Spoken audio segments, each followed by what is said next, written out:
Écoutez, tout d'abord, je voudrais souligner le fait que le sujet de la solitude, dont l'isolement, dont le thème de l'isolement n'est qu'un aspect, informe en même temps sur la condition vulnérable de l'homme en général, et nous informe parallèlement sur notre condition contemporaine, avec les modes de communication qui, paradoxalement, au lieu de créer le lien, renforcent l'isolement.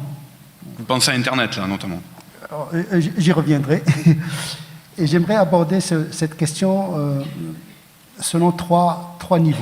Le premier est un niveau métaphysique, ontologique, existentiel, qui veut que la condition de l'homme qui passe par la vulnérabilité est une condition de solitude.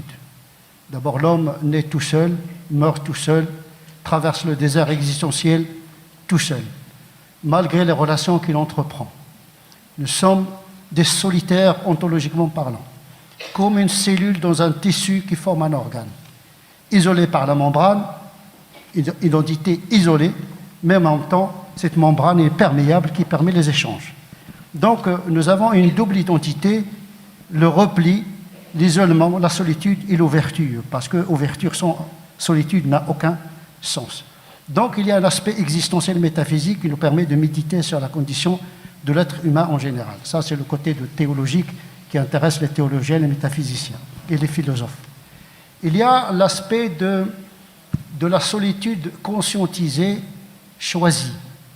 L'homme a besoin, à un moment donné, d'être en face de lui-même, de sortir des lumières et du bruit pour vivre avec lui-même, parce que malheureusement, la société nous aliène et nous sépare de nous-mêmes. Donc nous avons besoin d'un moment de retraite, comme disent les soufis, une retraite spirituelle, méditative, qui nous permet de nous confronter à nous-mêmes, parce que parfois, nous voulons fuir nous-mêmes.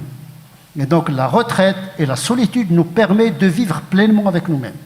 Même au sein de la famille. On a besoin, même au sein de la famille, vraiment de renforcer cette relation qu'on peut appeler l'épséité, c'est-à-dire le rapport à soi-même, établir.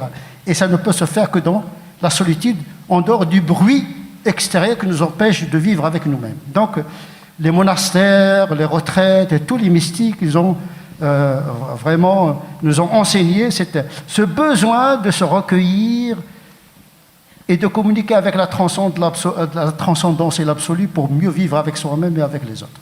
Nous avons besoin d'une solitude transcendantale qui nous met en connexion avec l'absolu afin de se réconcilier avec soi-même pour pouvoir vivre avec les autres. Ça, c'est une solitude conscientisée, spirituelle, philosophique, comme vous voulez la définir. Et puis, la pire, c'est la solitude subie.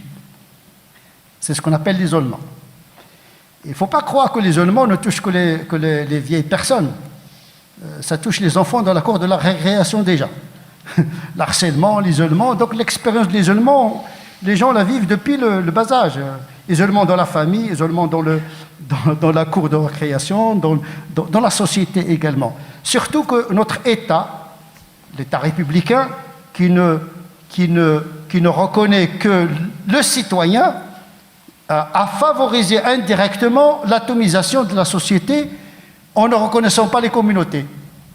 Mais l'homme, il a besoin d'une famille, d'une communauté culturelle, spirituelle. On a besoin de ces strates d'appartenance qui nous permettent de vivre en tant que citoyen républicain, mais on a besoin de leviers d'intégration. Les associations, etc. Le jacobinisme, parfois, il a affaibli justement ce lien des individus, la solidarité par le bas. Ce n'est pas en payant les impôts qu'on peut s'affranchir de visiter le voisin, d'aider le voisin, etc. Il y a une rationalisation de la solidarité qui a fait que nous étions isolés d'une certaine manière, empêchés de vivre cette solidarité par le bas. Puisque je paie les impôts, et puis Dieu sait que nous sommes le pays le plus les impôts, puis les impôts sur les impôts, pourquoi je vais aider, pourquoi je vais, etc. Il y a l'État providentiel. L'État providentiel, l'État social qui fait tout. Aujourd'hui, ce modèle ne fonctionne plus aujourd'hui. L'État ne peut pas répondre à toute la misère de la société. Maintenant, il faut se prendre en charge. Il faut savoir se prendre en charge. Donc, il y a cet isolement, cette solitude subie. Il n'est pas uniquement physique, il est mental. il est mental. Il y a une santé mentale aujourd'hui qui est mise en rude épreuve. Il y a des gens qui sont des PDG, qui ont réussi, mais sont isolés mentalement. Ils se sentent là. Parce que la solitude, c'est un sentiment également. C'est un sentiment négatif. Vous êtes isolé, vous êtes dans la famille, personne ne vous comprend pas, personne ne vous comprend, vous n'êtes pas reconnu, ou bien vous avez le sentiment de ne pas être reconnu.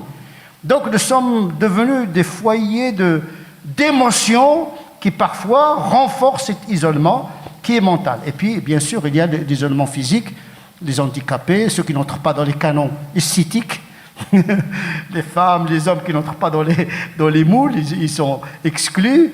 Professionnellement, nous sommes tous menacés d'exclusion professionnelle et matérielle. Nous sommes presque dans une centrifugeuse sociétale qui exclut tout le monde et presque vivant dans une incertitude existentielle qui fait qu'il y a une angoisse existentielle. Tout le monde est menacé d'être à un moment ou à un autre, être à côté de la société.